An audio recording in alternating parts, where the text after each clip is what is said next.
Let's bring in psychotherapist and the CEO of Life Counseling Solutions, Dr. Janie Lacy. Good morning, Dr. Janie. Nice to see you as always.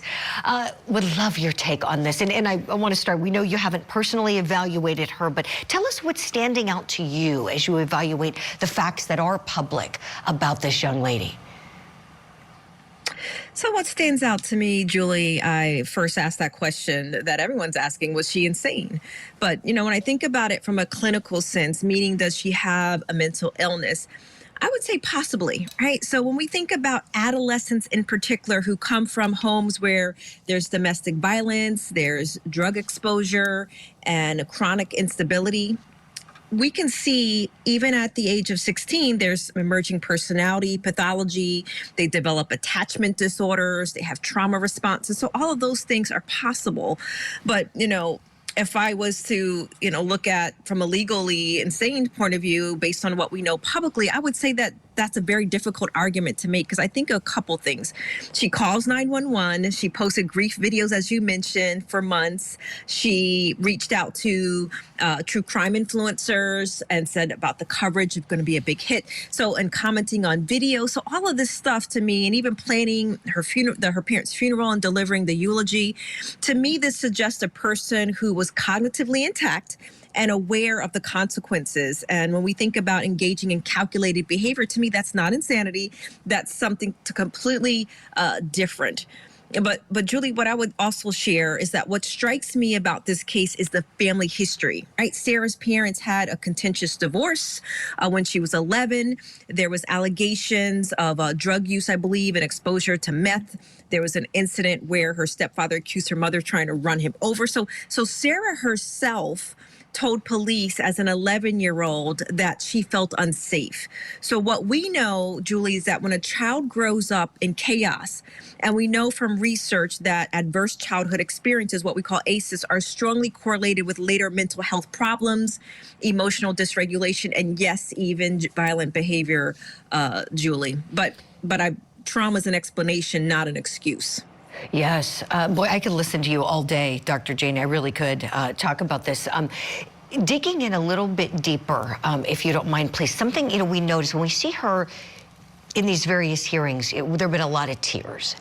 And she looks kind of like a basket case, and some may find it, easy to sympathize with her and question whether she did it. I mean, her own grandfather believes strongly in her innocence and has spoken to us and said there's no way she could have done this.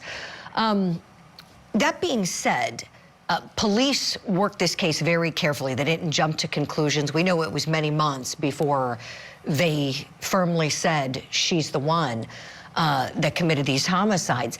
Is it possible that someone can act with no remorse at one point in time? We know she was very,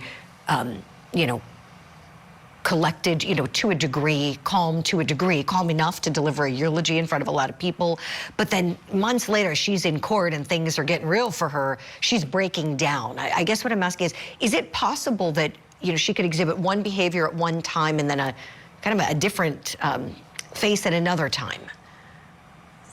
Yeah, absolutely, Julie. When we think about children, there's millions of children that grow up in difficult circumstances, but they do not kill their parents.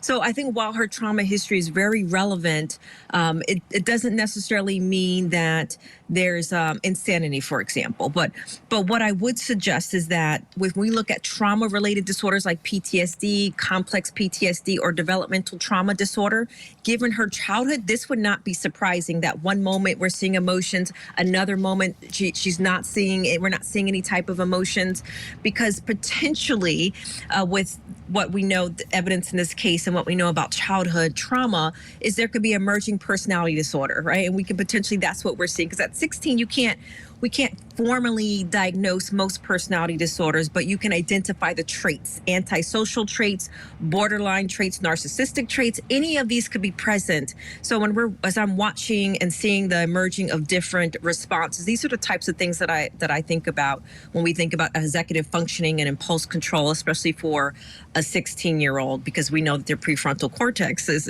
governs judgment and impulse control is still being developed at this age, Julie. Wow. This is just so sad. And her younger sister, I think of her she was the one who found the bodies of her parents, you know, and so, I mean, if Sarah Grace did this and if she let her little sister find them, that is just cruel, beyond cruel. We'll continue following this one. Again, January 5th is the date set for trial, so after we get through the holidays, that's going to be a huge case, as you know. Dr. Janie, Lacy, of course, we want you back for analysis when this case rolls around, if not sooner. Thank you so much, and happy holidays to you and your family. Thank you, Julie. And friends at home, that's it for opening statements. We're